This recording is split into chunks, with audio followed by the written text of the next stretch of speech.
So it's been a really good winter for English peas down here in South Georgia. Our temperatures have been pretty mild. We've only had about 3 or 4 frosts. Most of those were pretty minimal, right around 32 degrees. We did have it get down to 25 one morning, and we had to cover these guys, and I'm going to talk about that in just a minute and show you how I did that. But today I want to show you these English peas, show you how much they're producing, and talk about this Mr. Big variety that we've grown for the first time that I'm really liking. If this is your first time on our channel, welcome. Go ahead and hit that subscribe button down below and hit that bell notification button so you get notified every time we come out with a new video. And if you are a frequent viewer of our channel, it's always good to have you back. So these are our Mr. Big English peas. I've got a little over a 40-foot row here. And man, these things were slow to get going. The kind of roller coaster weather we had in fall going into winter, hot then cool, then hot then cool, just seemed kind of have them stunted a little bit. But now they're kicking and they're just putting on pods like crazy. You see there, we've just got them loaded down with nice little pods there, and those things are starting to fill out. We've got a few little harvests, but we should be getting a pretty big harvest soon. Now, like I said, this variety here is called Mr. Big, and it surely lives up to his name. It makes the biggest pods of English peas I've ever seen. That one right there is about 6 or 7 inches long. You can see on my hand there, that's a pretty big pod for English peas. Most of the time, most varieties, your English pea pods are going to be about this size or a little bit bigger, but these things are absolutely huge. And because they're so big, you're going to get a lot more peas per pod. Some of the pods I've seen up to 10 peas in each pod, which means a big harvest. Here's one right here that's about ready to pop. It needs to be picked. And if we shell this bad boy, these things shell pretty easy. Open it up. So you got some nice size peas in there. Now, if you watch our channel much, you know we grow a pretty decent sized garden, about a 1/4 acre total. And we eat a lot of that food. We also sell some of it in our weekly vegetable bag operation that we do. But these English peas is one thing that doesn't go in those weekly vegetable bags. These are for daddy. Now, I like to think that all the food I grow out here tastes better than what you can get in the grocery store. But the one crop that is really good evidence for that is English peas. Homegrown English peas just taste so much better than those in the can at the grocery store. And I like to come out here and just eat these things raw. Now, we'll cook them and can some of them, but I can stand out here all morning and just eat these puppies raw like this. They just got a nice kind of crisp, sweet flavor to them, and you just can't find that at the grocery store. I have to watch myself. I'll end up standing out here all morning eating English peas instead of shooting this video. But anyways, now let's talk about our tunnel that we used to protect our English peas from that 25-degree frost morning we had a few weeks ago. Now, I did originally shoot a video when I was setting all this up and installing it, but it was really windy that day, and going back looking at the footage, there wasn't a whole lot there. You couldn't really hear me well. So I'll roll in some of that footage of me actually installing and putting this thing up, and then I'll tell you about kind of the nuts and bolts of how we did this. Now, obviously I've got the clear plastic removed off of this tunnel structure here, and I took it off just a couple days after we had that real cold morning. It gets pretty hot in there with that plastic on there, and some of the days we have get on up to 70 to 75 degrees, and so that's a little warm for them English peas. So we leave the plastic off until we see it's a frost coming, and then we can put it back on there. Now, when I was designing or figuring out how I was going to build this thing, I had a few things in mind that were very important to me that I wanted to make sure I accomplished. One of those, probably the most important one, was I wanted it to be cost effective. I didn't want to spend an arm and a leg on protecting these English peas. As much as I like them and as valuable as I find them, I wanted to keep my cost around $100 to $150, and I was able to do that.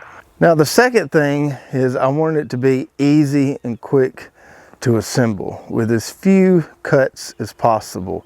I didn't want to spend all day out here building this thing. And in actuality, I put up a big shop light and put most of it together at night. It only took me about 20 or 30 minutes to assemble the thing. So quick assembly was very important. And the third thing, which kind of goes back to the cost and the long-term value of this thing, is I wanted it to be easily reusable. So it's easy to take down. I can store it easy. It's not going to take up a lot of room. And I can put it back up next winter and the next winter and the next, and reuse this thing for years to come. And thankfully I was able to accomplish all three of those things. Cost effective, easy to assemble, and easy to take down, store, and reuse. So now let's look at how we put it together and all the parts or materials that we needed. So this thing's pretty simple. There's not a whole lot to it. Starting off, you need just some 2-foot pieces of rebar, and you can get those at the home improvement store already cut to 2 feet. So we got those at every hoop on both sides of the trellis. Then for our pipe, we went with a 1/2 inch PVC pipe, which seems to be holding up pretty good. And then to join everything together, we've got these 4-way connectors here. Now I wasn't able to find these at the home improvement store. I had to order these off Amazon, but these things are quite handy and they hold the pipe good. You don't have to glue them or anything, but you can also pull them out and take them apart when you get ready to disassemble this thing.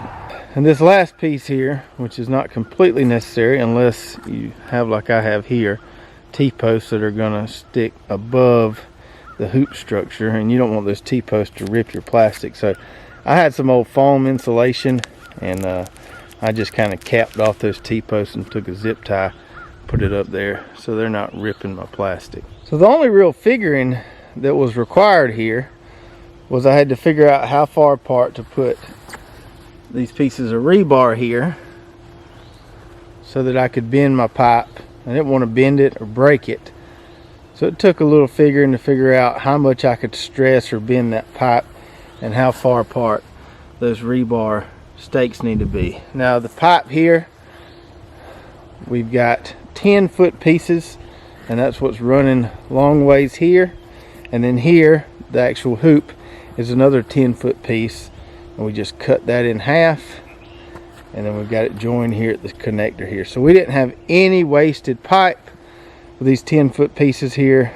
Cut them in half for the hoops, and then for the long rails there, it's just a straight 10-foot piece. And once we had the frame set up, it was real easy to take that plastic. So I used a clear 6 mil plastic. Probably could have went with a 4 mil. That 6 mil is pretty thick. But anyway, I went with a 6 mil plastic and just kind of draped it over the top of it. And then we used bricks, because I have plenty of bricks laying around, to kind of hold it down at the bottom.